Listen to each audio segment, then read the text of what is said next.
talk about vocal flexibility today. Scales, coloratura, cadenzas, things like that.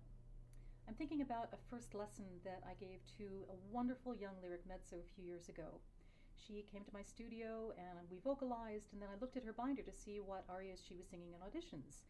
And she had the usual Mozart arias that you'd expect, and she had Strauss, she had Sibel, she had Must the Winter Come So Soon, a bunch of things like that.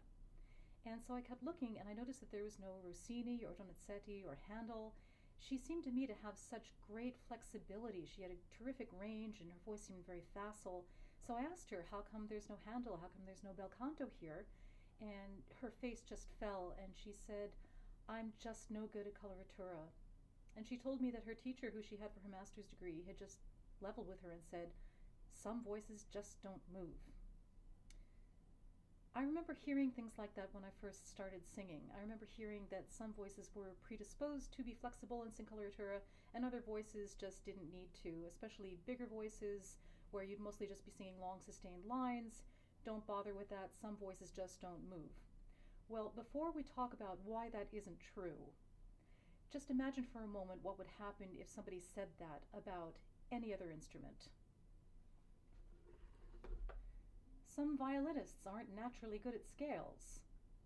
Some pianists aren't naturally good at arpeggios. Some clarinetists just aren't cut out to play cadenzas. You hear how ridiculous that sounds.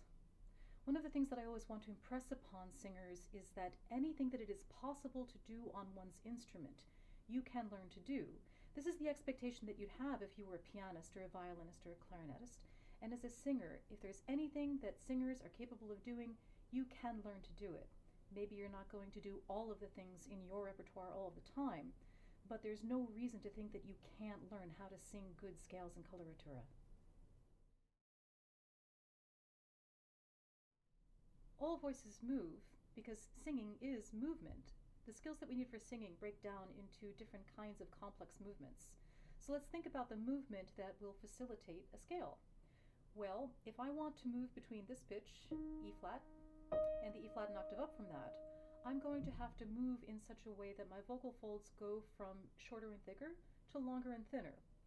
The movement is going to go between the position I need for this note, ah, and this note, ah.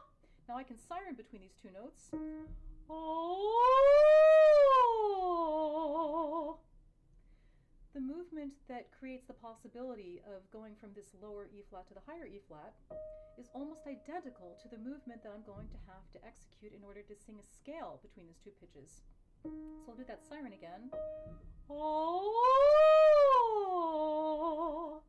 and then if I do a scale, oh,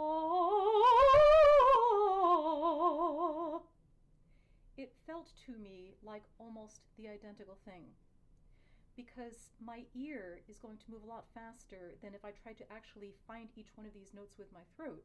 If it's my intention just to traverse that interval and go from short vocal folds, longer vocal folds, and back, and then I trust my ear to find each of these pitches, then I can sing the scale with the same ease that I can do that siren.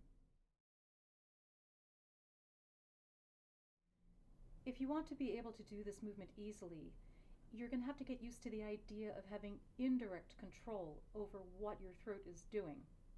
Here's an example. I would like you to wiggle your finger. And now consider, how did you do that?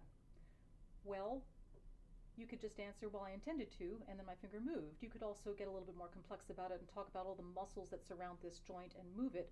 But basically, you just have the idea, and then your neuromuscular system gets the message to the joint, and I can wiggle my finger. Now, I could do it this way instead, but that's more direct and much more effortful than just wiggling my finger like this. The same kinds of things are happening in your throat. We sometimes feel like we have to move and place things in our throats to be able to find certain pitches, and I think that maybe when we first learn how to match pitch, we're going to associate these definite movements in our throat so that we can find notes that way. But eventually you have to get to the point where you just trust your ear to indirectly lengthen, shorten, tune your vocal folds to the pitches that you want to be able to sing. The difference, again, is if I trust my ear to find the pitches,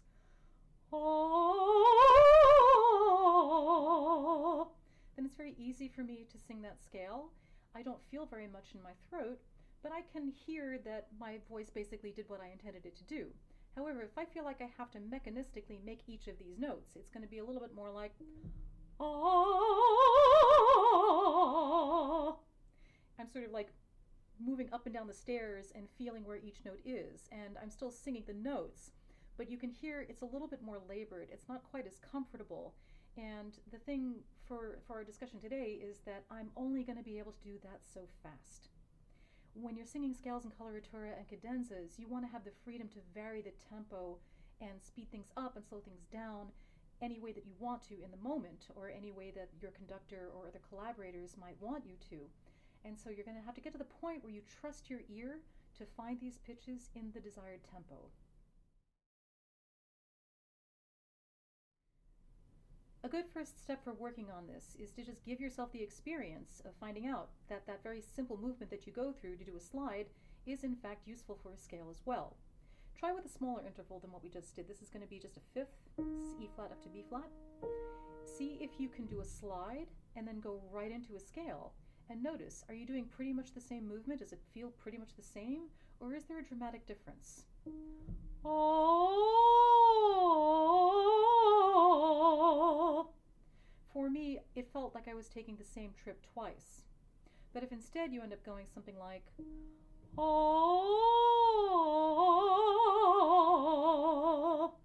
you're going to notice a difference in the sensation, and you're also going to notice a little bit of an excessive demarcation of each of these pitches on the way up and down. You might not be able to get it at first, but just try doing a few of these scales. Oh, and trusting your ear to find each of the pitches along the way. This means you're going to have to create the possibility that you're not going to sing it in tune, that it might be a little bit messy, inaccurate. I would err on the side of being inaccurate at first so that you can just get used to this feeling of smoothness, flexibility, and ease while you're singing your scales. Once you can comfortably do that on a fifth, try a slide and a scale up to a ninth. Oh.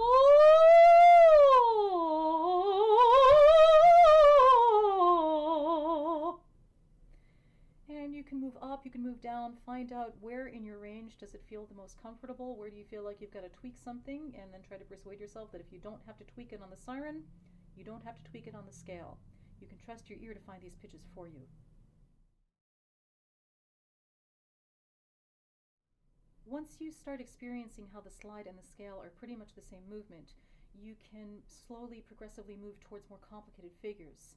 Start by adding a sort of arpeggiated scale to that first exercise I showed you. So, oh,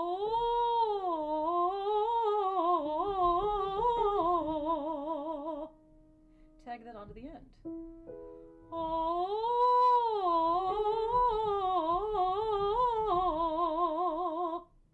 and notice, is that arpeggiated figure as easy and smooth as the scale, or do you feel like you're lurching around a little bit because you're going up and down and having a wider interval there? Oh. With practice, you can have it be just as smooth as the scale if you can trust your ear to exert indirect control over what it is that your vocal folds are doing. Then you can try something more adventurous, maybe an arpeggio, and combine that with a slide as well. I can go, oh,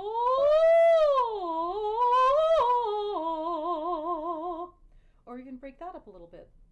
Oh.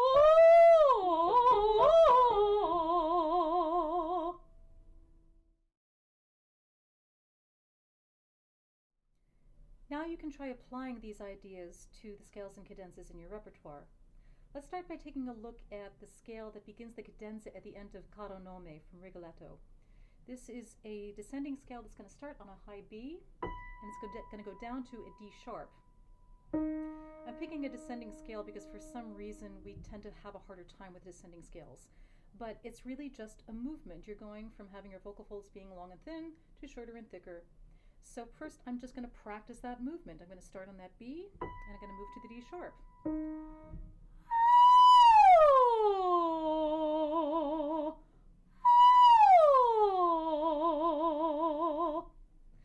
It's important to start this way, at least I think it is, because you have to have a sense of direction. If you just launch yourself at that high B and then just go, you might feel like you're just kind of like falling down the stairs and then you're going to stop at some point but you're not quite sure where. Was that it? Kind of. But I didn't really feel like I said anything with the figure. If you want it to be easy and beautiful and accurate and also musical, then you have to know where you're going. So I'm going to practice that siren again. I'm going to have that note be my goal. And now let's see if I can do pretty much the same movement and sing the scale.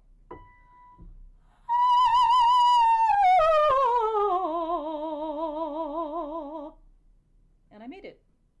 This is not an aria that I sing, so for those of you ladies who do specialize in this, you're going to have an easier time than I did. Now let's take a look at another notorious scale figure that occurs in standard repertoire. This is a chromatic scale from Juliet's Waltz.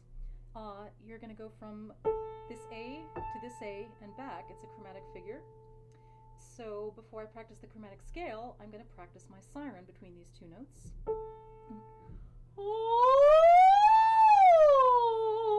And it's a very easy movement. So if I've got that scale in my ear, and for this particular piece, Juliet's Waltz is going 1, 2, 3, 1, 2, 3, 1, 2, 3. I also have to have a sense for what the tempo and the beat is going to be so that I can end up to feel like I've arrived when I get to the bottom of that chromatic scale. I'm going to practice the siren again. Now let's see if I can actually do the chromatic scale.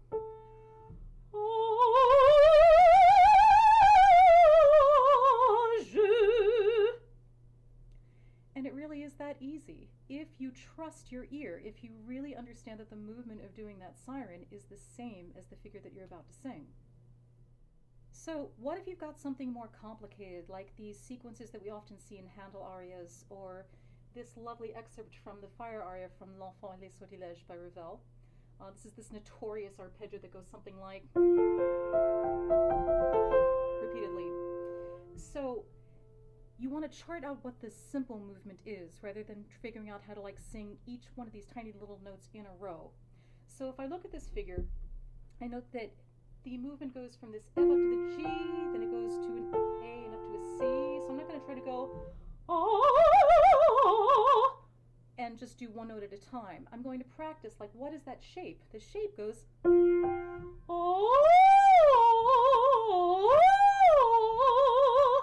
is the movement that I need to do, and then I just need to let my ear find all the little notes in between for the way that this figure starts. So I'm going to practice that again.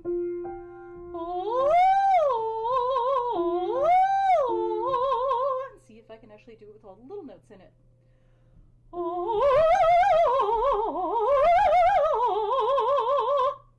That's how it starts, but it doesn't end there. Then it's going to go up to the G and I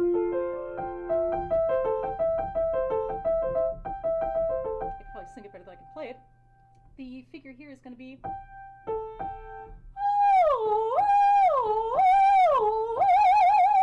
it's just going back and forth between that G and that E, that A, which if I'm just doing that sirening around is not that difficult.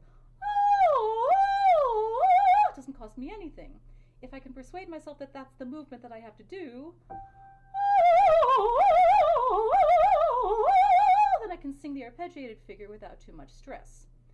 Putting the whole thing together is the real test though, because it's a long phrase, and if I am not extremely economic with my vocal resources, I'm going to run out of breath. So I'm going to practice the entire shape with just these little benchmarks that I pointed out, and then see if I can do the whole thing. So the exercise is going to be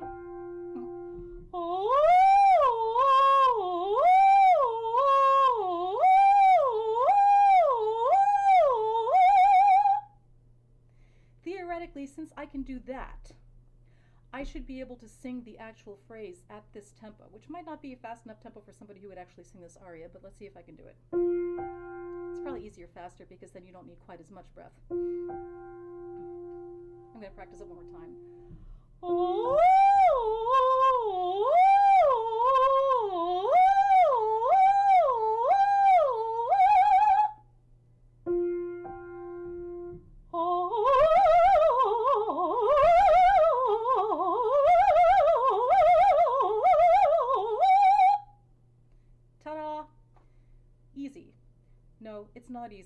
It's crazy hard.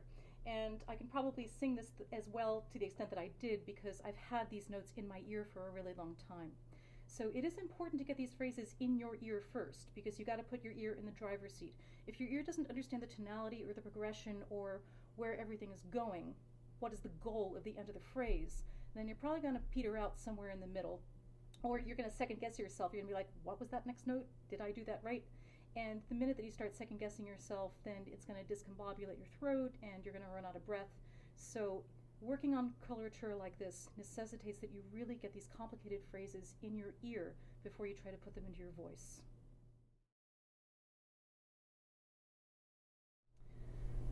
So to circle back to where we started, don't believe it when somebody tells you some voices just don't move.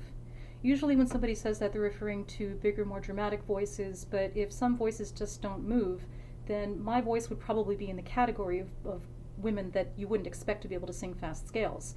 I specialize in the bigger lyric and spinto repertoire, but even that occasionally has spectacular coloratura and cadenzas that I want to be able to sing well. I want to be able to do a good trill. I want to be able to sing all of these arpeggios. So yes, it's true. Some voices take to coloratura more naturally than others. Some personalities might just enjoy that kind of virtuosity more than others. But studying flexibility skills, it's great for all singers. Even if you're a dramatic voice that's only singing long sustained lines most of the time, the kind of freedom and flexibility that you cultivate by singing scales and coloratura can help you with your legato singing as well. So don't let anybody tell you that some voices don't move. Don't ever feel like coloratura is a thing that you can't learn. You can. You can, if you can break it down into the simple movements that lead to the ability to do this, and then suspend your disbelief and trust your ear and go for it.